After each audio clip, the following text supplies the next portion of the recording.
Hi everyone, this is Josh Kulp. We are learning Daf Shvui. We are on Daf Lamed Chet of Masechet Gitin. And a lot of this page deals with slavery, which is, I think, a difficult subject for us to learn a little bit because we live in an era in which slavery is, for good reasons, no longer acceptable. Many of us who are listening to this, including myself, are Americans, and Americans have a very troubled past with slavery. And the rabbis don't always say things that meet our modern mores. And I think, though, that we're mature enough of an audience and scholarship-wise to understand that we're reading texts that come from 2,000 years ago. And even 300 years ago, slavery was considered acceptable in most parts of the world. I also tell this to my students all the time. We should understand that the system of slavery discussed in the Talmud and in the medieval period is probably very different from the system of slavery that we're familiar with from the American South, especially. And to illustrate that, and to really just to think about it, I want to look at some of the stories. It's always good when we're studying the Talmud to distinguish between stories and abstract legal discussion. And there are a few stories of slaves in this chapter, in these pages, and I just wanted to look at them to sort of isolate them. So the first story is the handmaid, the maidservant, Amte Damar Shmuel Ishtabe. She was taken captive. That's the subject of our sugya. Slaves who are taken captive, and then they are redeemed. And the people there, Parkuha Leshum Amhata.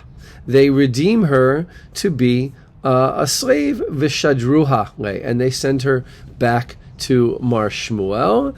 And these people who redeem her are careful enough to know that in order for her to remain a slave, either they have to hold like Rabbi Shimon ben Gamliel, who says slaves who are redeemed always remain slaves, or even if they hold like the rabbis, they point out that they redeemed her to be a slave. But in any case, we have here a story of a slave woman who's taken captive, and I think from everything we read in the Talmud, we can see that people being taken captives, including slaves, it's a way for bandits or robbers to make money.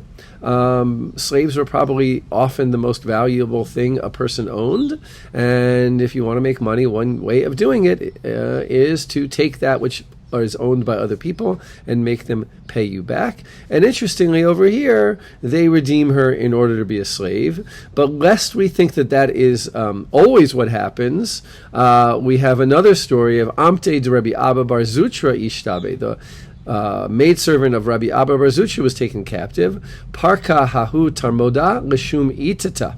And a certain Tarmodian, which is an ethnicity in the Talmudic period, redeems her to be, or buys her really, to be a wife, which probably also happened, if we can read a little bit into what happened in capturing slaves, is that a captive person was in a very precarious situation, probably all the more so a captive slave who doesn't have any, let's say, legal family to make sure that they get redeemed properly, could be taken as a captive wife, which is really not all that different than stories we read of in the Torah itself. And I just think it's interesting here. We see the precarious situation that captives are in, and even more so captive slaves.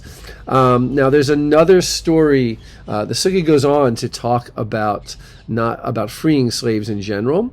And there's a maidservant in Pumbedita, and men were doing things prohibited with her, which is a constant theme throughout the history of slavery, both in America and I think probably throughout human history, is that slaves were in a precarious situation and could be abused by men in the surrounding area.